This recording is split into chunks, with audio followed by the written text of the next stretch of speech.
good to have you join me here on News Stories making the rounds at this hour. Fuel depot blast kills 20 in Nagorno-Karabakh. South Korea to stage massive military parade. And South Korea hosts Japan, China in rare meeting. Russian Black Sea Fleet commander, 33 officers killed and 2 Bahrain soldiers killed in drone attack. Stay with me for these and more stories. Local Armenian authorities said an explosion at a fuel depot in Azerbaijan, Nagorno-Karabakh has killed 20 people and wounded hundreds more.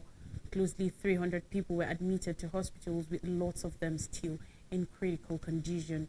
It comes as the Armenian government said 13,350 refugees crossed into the country from the enclave. The disputed Nagorno-Karabakh region is home to a majority of some 120,000 people, ethnic Armenians. It is not yet clear what caused the explosion on Monday evening in the main city of Stepanakert. Human Rights Ombudsman Gergam Stefanian said as a result of the explosion in the fuel warehouse, the number of injured exceeds 200. Local officials in a statement on Tuesday said 13 unidentified bodies were found at the scene and 7 more died in hospital. Since Azerbaijan's seizure of Nagorno-Karabakh last week, thousands of people have left the area after the Armenian government in Yerevan announced plans to move those made homeless by the fighting. Armenia's Prime Minister Nikol Pashinyan has said ethnic cleansing is underway in the region. That's happening just now, and that is very unfortunate fact because we were trying to urge international community on that, Nikol Pashinyan said, according to reports. Azerbaijan has said it wants to reintegrate the ethnic Armenians as equal citizens. Envoys from Armenia and Azerbaijan are due to meet in Brussels on Tuesday for European Union-backed talks. It will be the first time diplomatic talks are held since Azerbaijan seized the enclave last week. The two sides will be represented by their national security advisors. Now, South Korea is due to hold its first large-scale military parade in a decade, with weapons and equipment rolling through the streets of Seoul and a sporadic show of force. The parade, along a 2 kilometers, 1.24-mile route through the capital's major commercial and business district, is due to get underway at 4 p.m. on Tuesday to mark Armed Forces Day, usually a military occasion in South Korea.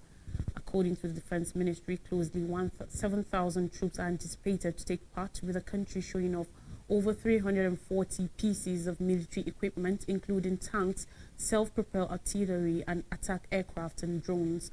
The parade comes as President Yoon Suk-yeol takes a more muscular approach to dealing with North Korea, which has conducted dozens of banned weapons tests this year, as well as launching what is said was a nuclear attack submarine and trying to put a military satellite into orbit. Speaking in the rain at the Seongnam Air Base on the outskirts of the capital, Yoon warned Pyongyang of an overwhelming response that will bring the regime to an end if it is used to nuclear weapons.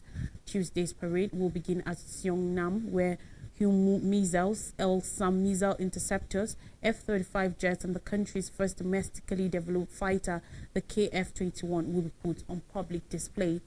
Hyunmoo is one of South Korea's newest missiles, which analysts say is an essential part of Seoul's plan for striking North Korea during a conflict, while the L-SAM is designed to hit incoming missiles at altitudes of between 50 and 60 kilometers, 31 to 37 miles. The celebrations will also feature a joint flyover by military aircrafts from South Korea and the United States to demonstrate their upgraded defense posture, the ministry said. Over 300 combat troops from the 8th Army under U.S. Forces Korea will also take part in the parade, as the 2 centuries mark the 70th anniversary of the alliance. Military parades are a common feature of life in North Korea, with leader Kim Jong-un recently inviting officials from Russia and China to view the weaponry rolling through Pyongyang's Kim Il-sung Square. Kim traveled to Russia last week, where he met President Vladimir Putin and was shown some of Russia's advanced weaponry as they agreed to boost military cooperation. South Korea last held a military parade in 2013. Still in South Korea has hosted senior diplomats from China and Japan for a trilateral meeting seen as effort to ease Beijing fears about Seoul and Tokyo strengthening security ties with the United States and revive a long-suspended trilateral leaders summit. Seoul has been boosting relations with the US and Japan as North Korea carries out regular tests of banned weapons and seeks closer ties with countries such as Russia. In August, South Korea, Japan and the US hailed a new milestone in cooperation at a historic summit in Washington, D.C., though close allies have also held regular military exercises. Tuesday's meeting involved South Korean Deputy Foreign Minister Chung Byung-won, Japanese Senior Deputy Foreign Minister Takehiro Funakoshi, and China's Assistant Foreign Affairs Minister Nong Rong. The three earlier had held discussions with South Korean Foreign Minister Park Jin, who told them to work closely together and produce tangible outcomes which will produce benefits that can be felt by the people of the three countries. Chinese Foreign Ministry spokesperson Wang Wenbin told a briefing on Monday that the three countries were close neighbors as well as important cooperative partners and that strengthening trilateral cooperation served their common interest. The first three-way summits were held in 2008 but were suspended in 2019 because of the COVID-19 pandemic and a bitter dispute between Tokyo and Seoul over issues dating from Japanese colonial rule and World War II. China is nuclear-armed North Korea's most important ally and trading partner. It recently sent senior officials to attend Pyongyang's military parades. Now to Russia-Ukraine war. Ukraine Special Forces said Admiral Viktor Sokolov, the commander of the Russia's Black Sea Fleet, and 33 other officers were killed in a Ukrainian missile attack on the fleet headquarters in the Crimean port of Sevastopol last week. Ukraine's claim to have killed one of Russia's most senior Navy officers came as Russian authorities said on Monday that air defense systems had deterred another Ukrainian missile attack on Sevastopol in the Russian-annexed Crimean Peninsula. Russia's defense ministry had yet to respond to requests for comment regarding Ukraine's claims of killing Sokolov. Moscow reported that one person was missing after the attack on Friday, although Russia and Ukraine have at times blown up enemy losses while also saying little about their own. The Washington, D.C.-based think tank Institute for the Study of War, ISW, said it will be an easy task for Moscow to dispel Ukraine's claim if it were false. ISW has yet to observe confirmation that these Ukrainian strikes killed Sokolov or any other high-ranking Russian commanders, although the Russian command will be able to easily disprove Ukrainian reporting if these reports are false, the think tank said. Sokolov's and other Russian officers reported deaths will create significant disruptions in command and control in Russian Black Sea Fleet, the ISW added. Also, the ISW noted that Ukraine's special forces claimed that an earlier missile attack on Sevastopol, which hit the Russian landing ship Minsk and a submarine, killed 62 Russian military personnel who were present during the attack at the Minsk, was scheduled to go on combat duty the following day. Sokolov was appointed commander of the Black Sea Fleet in September 2022. According to reports, his predecessor was removed from office after Ukraine's sinking of the missile cruiser Moskva, the flagship of the Russian Black Sea Fleet, a few months after Moscow's full-scale war against Ukraine began. The purported death of Sokolov and 33 other Russian officers marks a steep increase from what Ukraine's intelligence chief Kyrylo Budanov said according to report on Saturday, when he said at least 9 people were killed and 16 others wounded in the attack on Friday that left the fleet headquarters in ruins. Bahrain's military command has accused Yemen's Houthi fighters of killing 2 Bahraini soldiers in a drone attack on Saudi Arabia's southern border with Yemen. A number of Bahraini soldiers were also injured in the attack. Bahrain's military said in a statement, which was reported on Monday, the exact number of soldiers wounded was not released. The Bahraini military statement said this terrorist attack was carried out by the Houthis, who sent aircraft targeting the position of the Bahraini guards on the southern border of the Kingdom of Saudi Arabia, despite the halts of military operations between the warring sides in Yemen.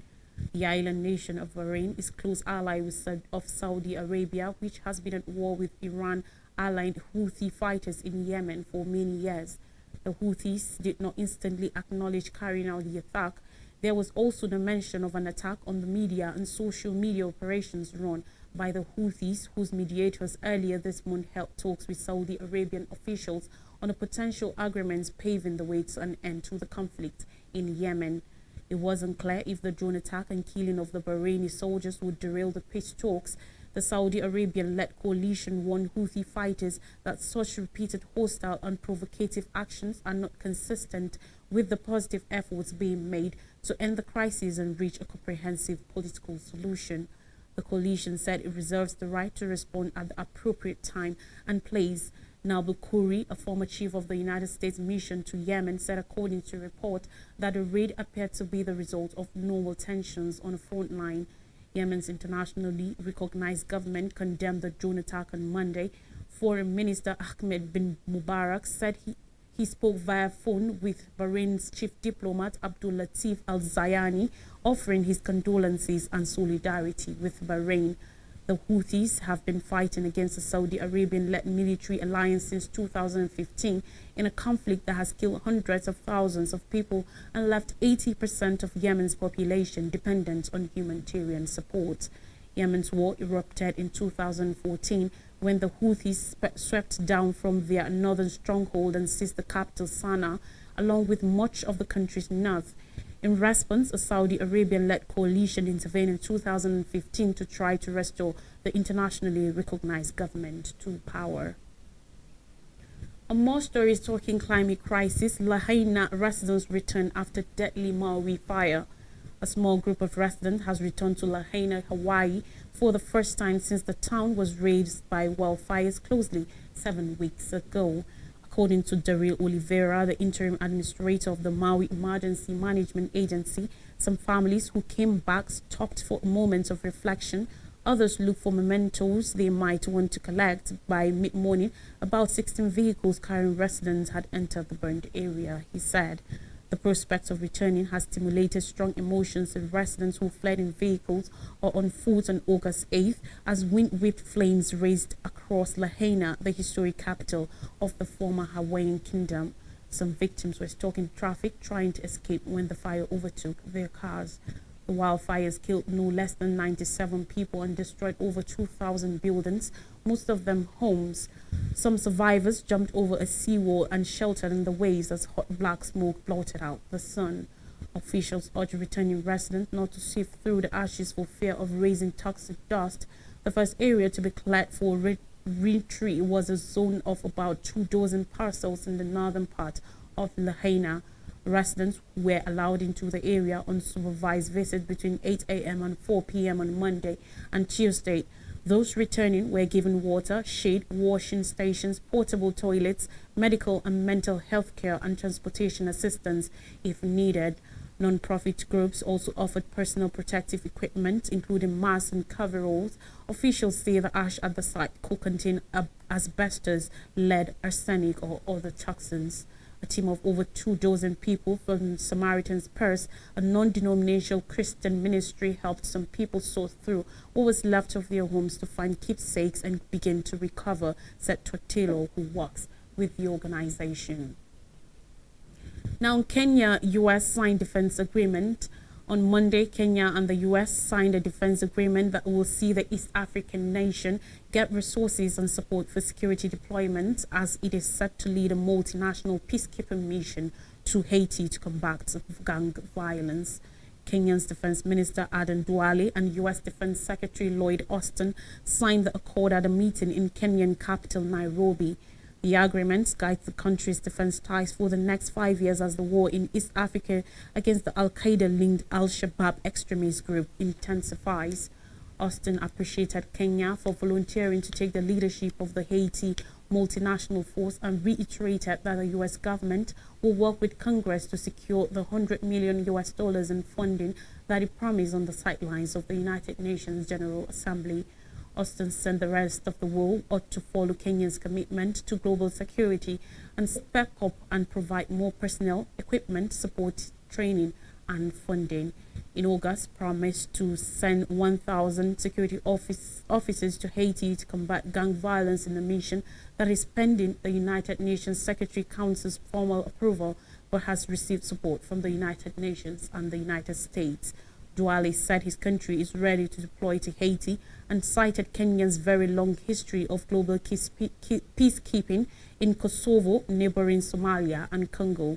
Meanwhile, human rights activists have expressed fears over the deployment, citing a history of human rights abuses during security operations in the country.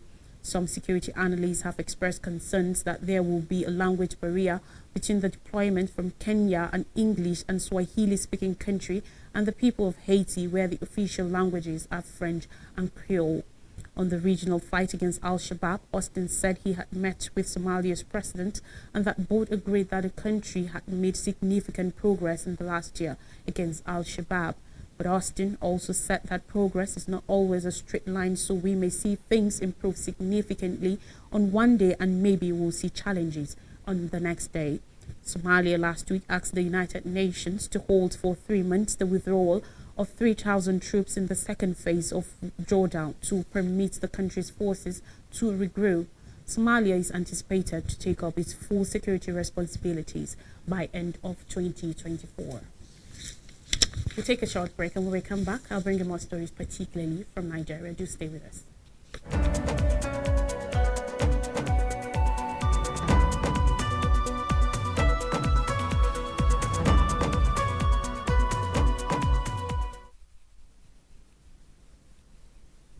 Welcome back. Thanks for staying with us. Stories from Nigeria says NLC set to embark on indefinite strike.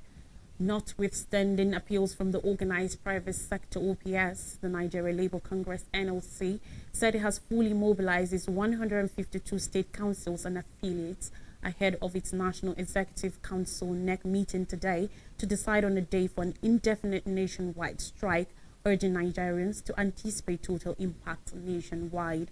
According to reports, NLC might declare strike by midnight, even as the highest decision-making organ, the National Administrative Council NAC of the Congress, meets today to release an official date. The meeting will be held virtually in a circular conveyed by NLC General Secretary Emmanuel Ogboja. Already, NLC President Joe Ajaero had showed that the federal government had more than enough time to resolve the dispute and address the concerns of the labor movement, but chose to pay to the gallery. In spite of steps by critical stakeholders, including private sector operators and civil society organizations, CSOs, plead to labor unions and federal government to come to terms, the NLC source said. NLC cannot have a change of mind when nothing has been done by the government. We are looking tomorrow, Tuesday, the Congress will decide on the way to go. It is as simple as that. Anybody that says NLC is changing its mind is just speculating.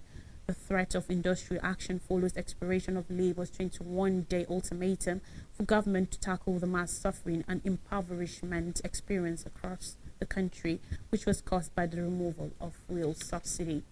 However, the Trade Union Congress of Nigeria, TUC, has threatened to take its protest to the national level if the Lagos state government fails to urgently open offices belonging to the Road Transport Employees Association of Nigeria, RTEAN, and release seized properties belonging to the union.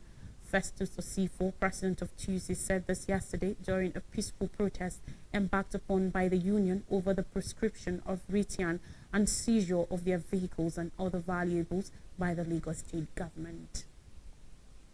Now to the Senate. Senate to screen CBN governor, deputy governor's nominees. Yesterday, the Senate leader, Okweyemi Bamidele, revealed that the Senate will today screen the ex-chairman of the board of Citibank Nigeria and acting governor of the Central Bank of Nigeria, CBN, Dr. Olayemi Cardoso. A statement by the media office of the Senate leader, Senator Michael Okweyemi Bamidele, further described that the Senate will also screen 4 nominees for the positions of Central Bank of Nigeria deputy governors, who will join forces with Cardoso to steer affairs of the Apex Bank in the next 5 years. He said the Senate will screen all the nominees following its resumption from its annual recess. Part of the statement read, the Senate of the Federal Republic of Nigeria will resume plenary on Tuesday, September 26th. We will consider the screening of Dr. Cardoso at the Committee of the Whole. Dr. Cardoso will be screened alongside 4 deputy governors, namely Mrs. Nana Usoro, Mr. Mohammed Sani Abdullahi Dattijo, Mr. Philip Ikiazo, and Dr. Bala Mbello. Besides, the Senate has scheduled to screen the ministerial nominees, Dr. Jamila Bio Ibrahim and Mr. Ayodele Olawande, respectively designated as Minister of Youth and Minister of State for Youth on October 3rd. President Tinubu approved the nomination of Cardoso to serve as the new governor of the Central Bank of Nigeria, CBN, on September 15th. He also approved the nomination of 4 deputy governors for a term of 5 years each at the first instance, pending their confirmation by the Senate of the Federal Republic of Nigeria. The Senate Committee on Banking, Insurance and Other Financial Institutions may today screen for confirmation the appointment of the acting governor of the Central Bank of Nigeria, CBN, Mr. Olayemi Cardoso. According to reports, the request for the screening and confirmation of Cardoso might be among the official communications from President Bola Tinubu, which were already pending on the table of President of the Senate, Godswill Akpabio. Series of reactions had greeted the resumption of Cardoso as the Apex Bank's health man on acting capacity last week, with most commentators arguing that he should have waited for the Senate screening and confirmation before doing so in accordance with the CBN Act. Some even faulted his appointment since the suspended CBN Governor Godwin Emefiele had not officially completed his tenure. Cardoso was at various times chairman of Citibank and also served as Commissioner for Budget and National Planning when Tinubu was governor of Lagos State from 1999 to 2007. He took over from Emefiele, who has been on suspension as CBN governor since June 9, 2023.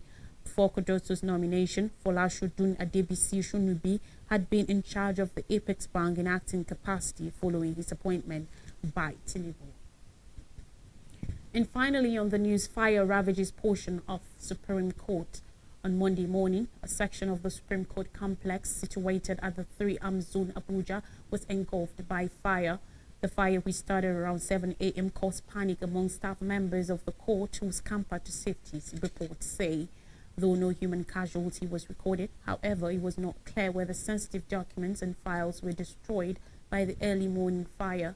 According to a source, the fire was probably caused by electrical malfunction in one of the offices within the administrative wing of the court. The source confirmed that 3 offices, including that of Justice Mohammed Saulawa, was touched by the fire before it was eventually put off. Meanwhile, the court is yet to issue a formal statement on the event. A recap of major stories says fuel depot blast kills 20 in Nagorno-Karabakh. South Korea to stage massive military parade. South Korea hosts Japan, China in rare meeting. Russian Black Sea Fleet commander, 33 officers killed, 2 Bahrain soldiers killed in drone attack. That's all on the news. Thanks for watching. I am Lois Dureki. Bye for now.